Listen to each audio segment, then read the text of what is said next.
ठीक है।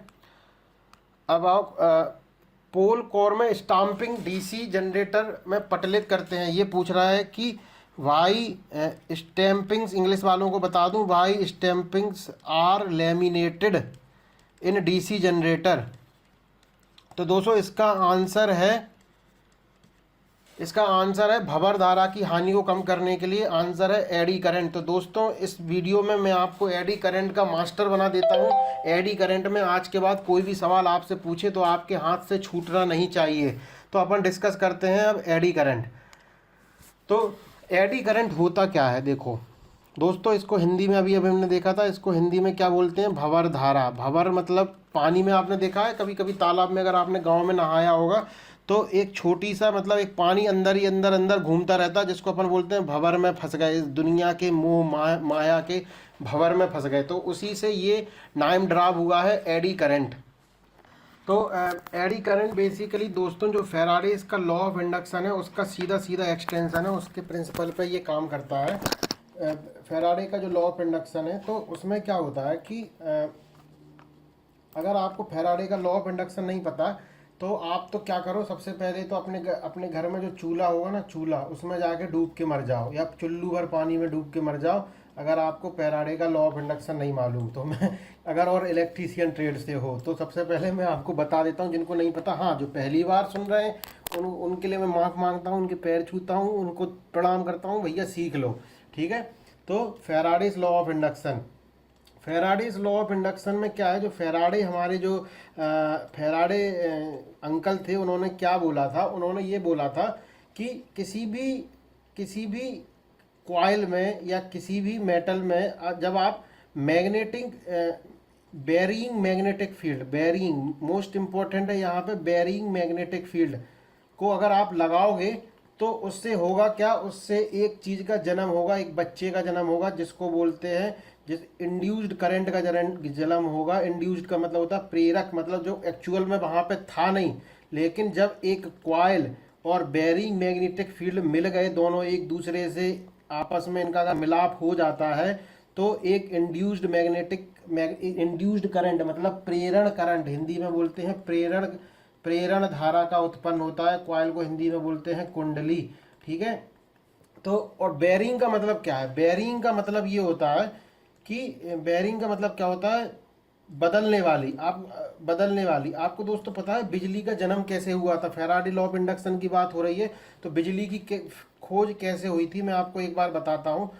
जो हमारे फेराडे चाचा थे, एक बार क्या थे, एक बार ये कुर्सी पे बैठे हुए थे और ये क्या थे, एक मतलब इनको ये तो जरूर पता था कि ये जो मैग्नेट है और जो मेरा करंट है, ये मेरा मैग्नेट है और जो मेरी चुंबक है और ये मेरा जो कॉइल है, जब ये मुझे ये तो पता चल गया कि इन दोनों से ही बिजली बनेगी, लेकिन इनको बिजली बनाना नहीं आ रही थी।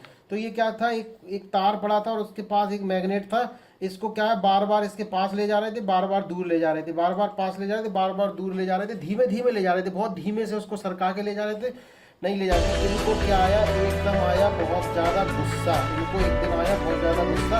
इन्होंने कहा भाड़ में जाए, तेल लेने जाए, बिजली की खोज। उन्होंने मैग्नेट को उठा के पकड़ के फेंक दिया और जैसे ही इन्होंने मैग्नेट को उठा के पकड़ के फेंक दिया तो ये जो तार था, जो मैग्नेट जो है वो यहाँ से सरकती हुई गई और इनका जो इन्होंने अमीटर कनेक्ट करके रखा था उसमें उसकी आ गई रीडिंग। तो ये क्या है, उन्होंने कहा अरे वाह, फेंकने से, फिर इन्हें दोबारा फेंका, फिर इसके बाद तिबारा फेंका, तो इनको पता लगा कि मैग्नेट को क्या है, धीमे से अगर आप किसी तार के पास ले जाओगे तो इलेक्ट्रिसिटी उत्पन्न नहीं होगी, इसमें आपको चाहिए bearing magnetic field. Bearing magnetic field का मतलब है कि आपका जो मैग्नेटिक फील्ड है वो वेरी करना चाहिए, मतलब परिवर्तित होना चाहिए, हिंदी में परिवर्तित होना चाहिए। तो जब मैग्नेटिक फील्ड परिवर्तित होता है तो इंड्यूस्ड करंट का उपयोग होता है और इसका फॉर्मूला इन्होंने फिर बाद में बनाया, E=-n d∅/dt। ये मैथमेटिकल का टर्म है, आपको नहीं पता अगर डिफरेंशिएशन का टर्म तो भूल जाओ, इसको जरूरत नहीं है, लेकिन ये है बेरिंग मैग्नेटिक फील्ड। अब इसका एडी करंट से क्या वास्ता है, इसको अपन समझते हैं नेक्स्ट स्लाइड पे। दोस्तों ये जैसे एक प्लेट बनी है, जैसे यहाँ पे एक प्लेट बनी है और यहाँ पे एक मान लो मैग्नेटिक फील्ड है जो बेयरिंग नेचर का, बेयरिंग नेचर का मतलब है कि इसका मान लो अभी फील्ड 5 है, फिर अगले सेकंड पे 4 हो जाएगा, फिर अगले सेकंड पे 3 हो जाएगा, फिर 2 हो जाएगा, इसको बोलेंगे मैग्नेटिक मैग्नेटिक फील्ड। जब ये बेयरिंग मैग्नेटिक फील्ड जब किसी मेटल में लगाते हैं तो होता क्या है, क्या होता है, इंड्यूस्ड करंट जनरेट होता है। इंड्यूस्ड करंट मतलब प्रेरक धारा उत्पन्न होता है, और जो प्रेरक धारा का जो उत्पन्न होता है वो एक तरीके से इसके अंदर लूप करंट, मतलब एक तरीके से ऐसे ऐसे करंट इसके अंदर उत्पन्न हो जाते हैं। Loop current, induced loop current मतलब इसके अंदर जो है वो उत्पन्न हो जाते हैं। ठीक है दोस्तों, तो लूप करंट इसके अंदर उत्पन्न हो जाते हैं। ये लूप करंट को ही बोलते हैं हम eddy current. Eddy current, in loop current को ही बोलते हैं एडी करंट। तो अब ये लूप करंट जो होता है ये बेयरिंग मैग्नेटिक फील्ड में यहाँ भी हो जाते हैं। तो लूप करंट से जो उत्पन्न हो गए, इसके वजह से क्या होता है, एक नुकसान होता है। इसके एडी करंट के देखो दो फायदे डिसएडवांटेज हैं। आपको क्या पता, आपने सुना होगा कि एडी करंट से हानि होती है, ताम्र हानि होती है और ये दिक्कत होती है, डिसएडवांटेज है। इसके कुछ एडवांटेज भी हैं। इस पूरे लेसन को पूरा सुनिए, तब मैं बताऊंगा आपको एडी करंट के एडवांटेज क्या है। सबसे पहले तो अपन डिस्कस कर लेते हैं डिसएडवांटेज को। डिसएडवांटेज का देखो क्या है, अब लूप करंट फ्लो हो गया, अब यहाँ पे क्या है, इसका कोई रेजिस्टेंस होगा। तो हमें कॉपर लॉस का फॉर्मूला पता है। कॉपर लॉस का फॉर्मूला क्या होता है, I²R। और I²R होने की वजह से क्या होता है, लूप करंट यहाँ पे आ गया, तो इसकी वजह से क्या होगा, हीट लॉस हो जाएगा। हीट लॉस भैया, हीट लॉस। इसीलिए जब हीट लॉस हो रहा है तो इसकी वजह से आपने देखा होगा, कोई भी अगर अपन इंस्ट्रूमेंट को ट्रांसफॉर्मर की जो कोर रहेगी ना, वो क्या हो जाएगी, गर्म हो जाएगी। और गर्म होने से क्या होगा, अब ये हीट लॉस हो जाएगा, तो इससे क्या है, एनर्जी लॉस हो जा रहा है पूरा। ठीक है, तो अब इस एनर्जी लॉस को कम कैसे करते हैं, इसके पहले आपको समझना पड़ेगा कि एडी करंट का फॉर्मूला क्या है। तो एडी करंट का दोस्तों जो फॉर्मूला होता है वो होता है KE⁵ T² ऑफ S²। यहाँ पे ये है आपका लॉस, मतलब हानि, कितनी ऊर्जा की जो हानि हो रही है वो आपका है ये। और ये है आपका कॉफिशिएंट, एडी करंट कॉफिशिएंट मतलब एक गुणांक है जो एक मतलब फिक्स क्वांटिटी है। और ये है आपकी फ्रीक्वेंसी, मतलब आपकी आवृत्ति, सप्लाई की मतलब सप्लाई फोर्स की आवृत्ति। टी है ये मोटाई, मोटाई का मतलब है थिकनेस, मतलब जो किसी मटेरियल को जो लगाया है उसकी थिकनेस। और बी का मतलब है यहाँ पे मैग्नेटिक फील्ड की मैक्सिमम वैल्यू। ठीक है, तो अब आप इससे ये समझो कि अगर फ्रीक्वेंसी आप बढ़ाओगे, फ्रीक्वेंसी अगर आप बढ़ाओगे तो क्या होगा, आपका एडी करंट लॉस है वो बढ़ेगा। अगर मोटाई बढ़ाओगे तो भी आपका एडी करंट लॉस बढ़ेगा। और किस स्क्वायर से बढ़ेगा, इसके स्क्वायर, वर्ग के समानुपाती। और चुंबकीय फील्ड बढ़ाओगे तो भी इसका आपका एडी कौन, ये सब किसके समानुपाती बढ़ेंगे, वर्ग के समानुपाती, मतलब स्क्वायर प्रोपोर्शनल, वर्ग के समानुपाती रूप से बढ़ेगा, यानी कि स्क्वायर प्रोपोर्शनल के फॉर्म में बढ़ेगा। ठीक है, अब हम बात करते हैं अपने क्वेश्चन पे कि हम स्टाम्पिंग का यूज क्यों करते हैं। स्टाम्पिंग का हम यूज किस लिए करते हैं, स्टाम्पिंग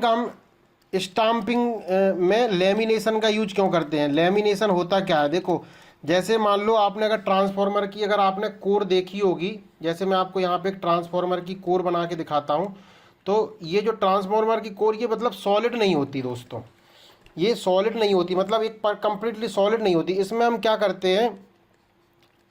करते हैं कि मतलब विंडो पतली पतली वो लेते हैं, पतली पतली लेते हैं, और इनको क्या है, एक के पीछे एक रखते जाते हैं और इनको जोड़ के, जैसे आपने देखा होगा ना, जैसे मान लो एक रोटी पतली सी होती है, फिर उसके ऊपर जब 10 रोटी रख दें तो बिल्कुल एकदम सॉलिड मतलब बड़ा सा बन जाता है। तो वो उसी तरीके से रख के इसमें है ना लेमिनेशन के फॉर्म में रखते हैं। लेमिनेशन का मतलब होता है परत के फॉर्म में रखते हैं, यहाँ पे परत के फॉर्म में रखते हैं। ठीक है, तो परत के फॉर्म में रखते क्यों हैं, देखो इसका सीधा सीधा सवाल है। अभी हमने ये फॉर्मूला पढ़ा कि इसका प्रोपोर्शनल किसके है, T², किसके प्रोपोर्शनल है, मोटाई के स्क्वायर के बराबर। तो अगर आप ये मान लो कि जैसे मान लो एक मान लो कोर है वो इतनी मोटी है और एक कोर इतनी मोटी है, मान लो इसकी सेंटीमीटर 2 mm है और इसकी मान लो 4 mm है, तो इसमें क्या करेंगे कि इसमें जो लॉस होगा वो प्रोपोर्शनल टू 2 स्क्वायर होगा और इसमें जो लॉस होगा वो प्रोपोर्शनल टू 4 स्क्वायर होगा, यानी कि इसमें लॉस ज़्यादा होगा। तो इसलिए हम क्या करते हैं, इसको बोलते हैं, अब देखो हम तुम्हारी कैसी खटिया खड़ी करते हैं, तो हम क्या करते हैं, पतली पतली लेमिनेशन लगाते हैं, पतली पतली लेमिनेशन। और इनके बीच में क्या करते हैं, इनके बीच में जो है कर देते हैं इंसुलेशन की कोटिंग।